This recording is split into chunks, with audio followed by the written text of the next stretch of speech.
এক বছর অপেক্ষা করার পরে আবার রজব আমাদের কাছে আসে। আমরা রজব পাইছি, রজবও আসছে, আমরাও পাইছি। খুব কাজে লাগাইতে হবে, খুব কাজে লাগাইতে হবে রজবকে।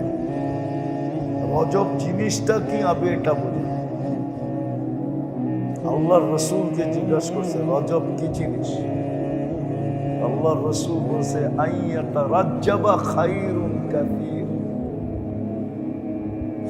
তুমি যদি সারা জীবনের মঙ্গল, সারা জীবনের বরকত যদি জমা করতে চাও, তো এই জমা করার জন্য এই মাসটা হলো নির্ধারিত। এই মাসটা হলো খায়রে কাসীর যদি তুমি জমা করতে চাও, অফুরন্ত বরকত যদি তুমি জমা করতে চাও। আজকে মেরে দোস্ত কথা সত্য, কিন্তু আমাদের জীবনে বরকত নাই। কেন নাই এটাও হাদিসে আছে। কেন নাই, কেন নাই, কেন নাই বরকত? কেন নাই বরকত? কেন নাই বরকত? কেন নাই বরকত? কেন নাই?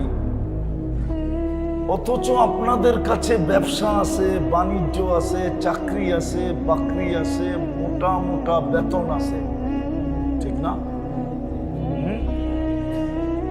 শিল্প মিল্প সব আছে, বরকত নাই কেন?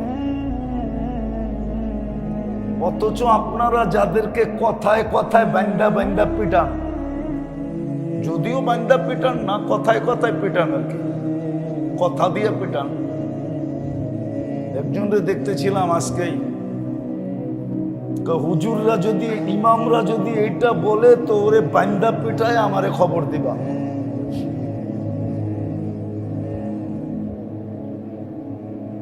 অথচ আপনাদের মসজিদে ইমামতি করা, মুয়াজ্জিনি করা, আলহামদুলিল্লাহ ওদের বাড়িতে যতটুকু বরকত আছে, আপনাদের গাল মন্দ শুনা, আপনাদের কানে ধরা কুরআনি সহ্য করা, ওদের বাড়িতে যতটুকু বরকত আছে, যদি জানেন তাহলে ডাকাতি করতে ওগো বাড়িতে যাবেন।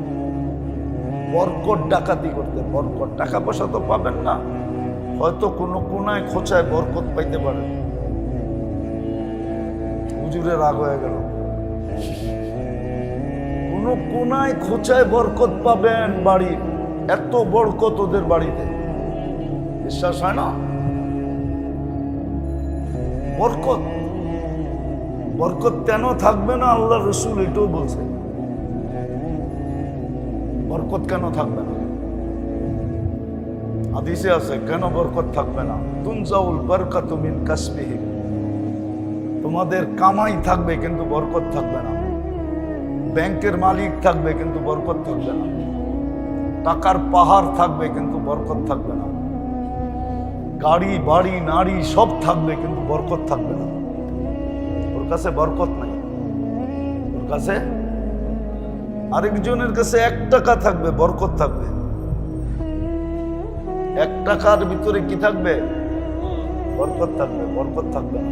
হাদিসে আছে 1 কারণে 3 শাস্তি দিবে। 1 কারণে, কয়টা কারণ? 1টা কারণ, শাস্তি কয়টা? 3টা। কারণ 1টা, শাস্তি 3টা। আল্লাহ রসুল বলছে এক জমানায় আসবে, গোলামাদেরকে আমার জাতি হেয় প্রতিপন্ন মনে করবে। হেয় মনে করবে, হেয় মনে করবে, বাসা কাঠল মনে করবে, বাসা কচুরি পানা মনে করবে। এদেরকে আগাছা মনে করবে, আগাছা। ভাড়াটিও মনে করবে না। তখন আল্লাহ রসুল বলছে, এক শাস্তি, এক কারণ, তিন শাস্তি। সর্বশেষ শাস্তিটা বড় কঠিন। প্রথম শাস্তি হলো বরকত থাকবে না। এই জন্য কারো কাছে বরকত নাই। অথচ আপনার দাদার দাদারে কবর থেকে উঠায় আইনা জিজ্ঞেস করেন কয় টাকা বেতন পাইত, হয়তো 1 টাকা বেতন পাইত, 1.5 টাকা বেতন পাইত। কিন্তু দাদায় যতটুক সম্পত্তি বানায় রেখা গেছে বাবায় পারে নাই, বাবায় যতটুক বানায় রেখা গেছে পুঁতে পারে নাই, বরং খুয়া ফেলছে। বরকত নাই। আল্লাহ রসুল বলছে প্রথম শাস্তি, কারণ একটা, গুনাহ একটা, কারণ একটা, শাস্তি 3টা। যখন ওলামাদেরকে হেও প্রতিপন্ন মনে করবে, কানে ধরে ঘুরাবে, বাসা কাটল মনে করবে, যা মনে চাবে তা করবে, যা মনে চাবে তা বলবে, যা মনে চাবে তা বলবে। আমাদেরও উচিত ছিল, কিন্তু আমরা আরেকটা কারণে পারি না। আমাদেরও উচিত ছিল, বলে দিতেছি, মিডিয়ায় কথা চলে যাবে। আমাদেরও উচিত ছিল মসজিদ মাদ্রাসা ইন টোটাল ছেড়ে দেওয়া। তোমরা নামাজ তোমরা পড়ো, সভাপতি রেখো নামাজ পড়াইতে, সেক্রেটারি রেখো নামাজ পড়াইতে, ক্যাশিয়ার রেখো জুমা পড়াইতে। আমগো উচিত ছিল আল্লাহর উপরে ভরসা করে বিলকুল ছেড়ে দেওয়া, মসজিদ মাদ্রাসা সব ছেড়ে দেওয়া, যা চালাতো না 1 বছরের জন্য ছেড়ে দেওয়া উচিত ছিল।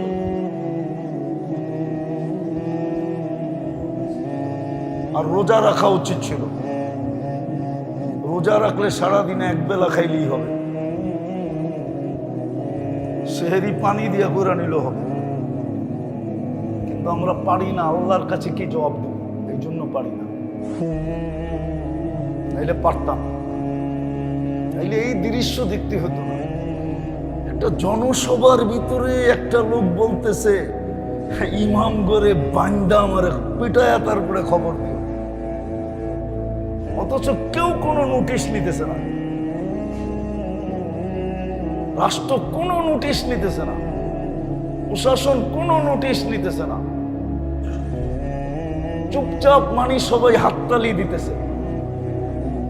সবাই মনে হয়, আপনারাও মনে হয় হাততালি দিতেছেন যে মোল্লা তো আমাকে বেতনের গোলাম, জুমা না পড়ায় কই যাবে। এক কাহিনী শুনছিলাম, মসজিদ আলারা বেশি বাড়াবাড়ি করছে, কয় যে বেতন দিমু না, এই জন্যই তো আমি 1 মাস অজু ছাড়া নামাজ পড়াইছি।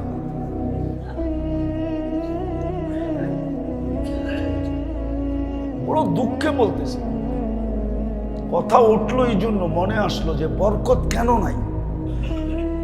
আল্লাহ রসুল বলছে ভুল হবে একটা, শাস্তি হবে 3টা। ভুল হবে একটা, শাস্তি হবে 3টা। আর আল্লাহর শাস্তি এটা 100%, হারে হারে টের পাবে। এই জন্য বরকত নাই। কেউ কয় না আমার ঘরে বরকত আছে। বলতে পারবেন আপনি আপনার ঘরে বরকত আছে? আপনার কামাইতে বরকত আছে? পারবেন? নাই নাই নাই। আমার মনে আছে 2008-এ আমি ফ্রাঙ্কফুর্টে ছিলাম। আমার ইউরোপের সফর চলতেছিল, এক সফরে 25 দেশ। আমাকে এক আরব জিজ্ঞেস করতেছিল তুই কি করস? আমি বললাম আমি ব্যবসা করি। কতক্ষণ করস? না আমার নিয়মই ছিল আমি জোহর পড়তাম তাঁতিবাজারে, ঠিক জোহরের নামাজ এসে পড়তাম, নামাজ শেষ খাইতে বসতাম, খাওয়া শেষ আসর পর্যন্ত থাকতাম, আসরের পরে দোকান বন্ধ। আমারে জিগে তুই চলোস কেন এতটুক সময় ব্যবসা করা? আমি দূর বেটা, আমি একলা চলি নাকি? আল্লাহ আমাকে দিয়ে 8-10টা ফ্যামিলি চালায়। মাথায় আকাশ পড়লেও মনে হয় এত ব্যথা পাইত না, এরকম মাথা হাত দিয়ে বসে কস কি। আমরা তো সবাই কামাই, জার্মানিতে, ইউরোপাই, তারপরেও তো চলে না। আমি কি শুধু চলে না, ওই সময় আমি বৎসরে 2-4 বার সফর করতাম বিদেশে। বললাম ফ্যামিলিও চলে, আমিও সফর করি। বাংলাদেশে কেউ বলতে পারবে না যে তাবলিগি সফরের ব্যাপারে কারো কাছে আল্লাহ হাত পাতাইছে বা মুখ খোলাইছে, চ্যালেঞ্জ দিয়ে বলতে পারবে। আমি ওরে বললাম বরকত দিলে হয়, আরব ছিল তো বুঝা ফেলছে অল্পতে, কয় ঠিকই বলছস, তোর ওইখানে কামাই নাই, খালি বরকতই আছে। আমিও বলি বরকতই আছে।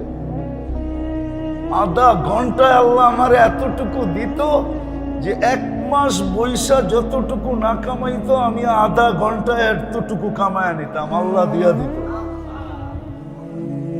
বরকত মনে হয় ছাপ্পর ফাইরা পড়তো, এখনো পড়ে। বরকতই বরকত, বরকতই বরকত। যারা সাথে চলে ওরা দেখে। আমরা তো সারা দিন রাত্রে খাই কতটুকু জানি না, যারা চলে ওরা জানে কতটুকু খাই। কিন্তু সারা দিনে কত শত আইটেম দেখি ওটা আল্লাহ জানে। বরকত তো যেটা বুঝাইতেছিলাম, বরকত চলে যাবে। বন্দার দিকে তাকায়া, বন্দার জীবনের দিকে তাকায়া, বন্দার সফলতার দিকে তাকায়া, মানে দয়া পূর্বক করেন। বন্দার উপরে দয়া করে আল্লাহ এটা করেন, নাহলে যুক্তিতে আসে না। আপনি একটা কথা দেখেন,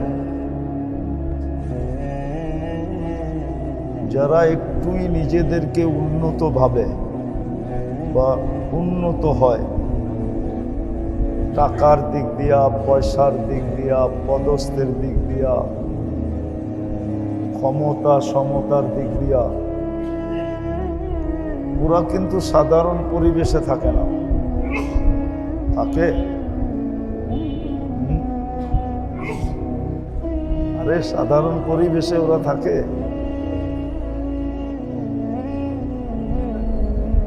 সাধারণ এরিয়ায় থাকে না, ঠিক না? ওরা সবাই নিজেদের জন্য একটা উন্নত পরিবেশ বানায় নিছে, ওইখানেই থাকে। নাহলে একটা উদাহরণ দিই, মনে করেন এই এলাকায় রড বালু সিমেন্টের যত দাম, গুলশানেও তো এরকমই দাম, ঠিক না? না বেশি? সেম দাম না? কি কোম্পানির পক্ষ থেকে সেম দাম না? সমান দাম তো।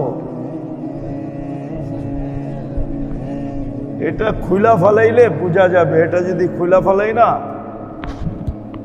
এইটা খুলা ফালাইলে যতটুক সংখ্যা এখানে, আমার আওয়াজ এর চেয়ে দূর পর্যন্ত যাবে। এইবার বোঝা যায়? আমি যেটা বুঝাইতেছিলাম, কথা লম্বা করারও সুযোগ নাই আমার কাছে, অল্প সময় কথা হবে। আজকে বাহিরেরটা বাদই দেন, আবার এক সময় বাহিরের মানুষ শুনে নিবে। যেই মজমা, এই মজমার জন্য আমার আওয়াজ যথেষ্ট। দেখাইতেছিলাম আল্লাহর দয়া, দয়াপূর্বক কিছু সুবিধা আল্লাহ আমাদের কাছে নিয়ে আসেন, আমাদেরকে ওই সুবিধাগুলোর কাছে নিয়ে যান। উদাহরণস্বরূপ, আমাদের সমাজে যারা একটু টাকা পয়সা, শিক্ষা দীক্ষা, পদ পদবি, ক্ষমতা সমতা, এই দিক দিয়ে যারা একটু উন্নত হয় তারা সাধারণ মানুষের সাথে বাস করতে চায় না, ঠিক না? যদি সাধারণ মানুষের সাথে বাস করতে চাইতো তাহলে এই এলাকায় রড, সিমেন্ট, বালুর যতটুকু দাম গুলশানও কিন্তু এতটুকুই দাম, ঠিক না? হ্যাঁ, কিন্তু গুলশানের স্কোয়ার ফিট 30,000 টাকা কেন হবে, আর এই এলাকার স্কোয়ার ফিট 6,000 টাকা কেন হবে? এইখানে তো ফ্ল্যাটের স্কোয়ার ফিট 6-7 হাজার টাকা, গুলশানে তো 30-40 হাজার টাকা। কি বুঝাইতে পারি না?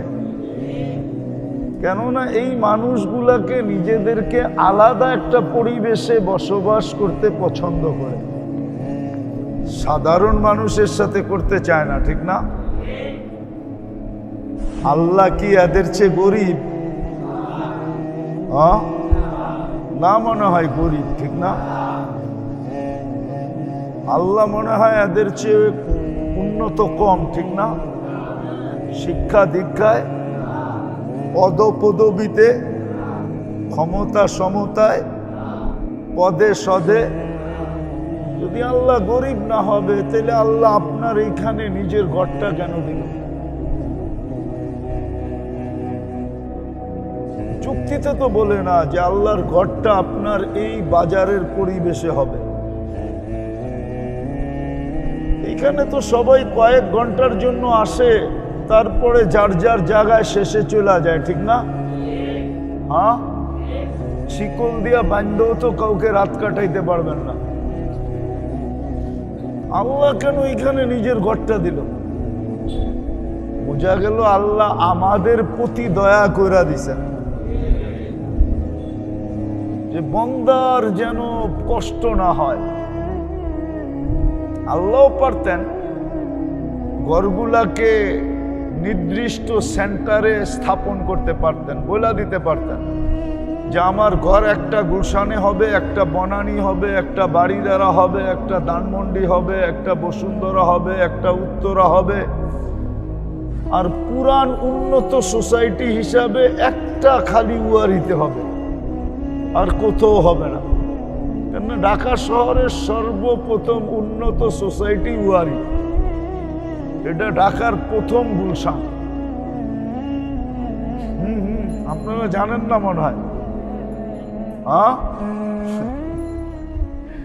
এটা ঢাকার ফার্স্ট গুলশান, ওইখানে একটা হবে, আর কোথাও আমার ঘর হবে না।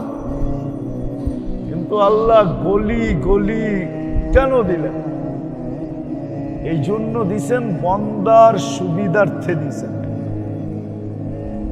বন্দাকে যেন বেশি হাঁটতে না হয়, বেশি দূরে যেতে না হয়, বেশি পরিশ্রম না করতে হয়, সে যেন 2-4 কদম দিয়েই আল্লাহর ঘরে ঢুকতে পারে। আল্লাহ কিছু সুযোগকে দয়া করে আমাদের কাছে আনেন, আমাদেরকে আবার এটার কাছে নিয়ে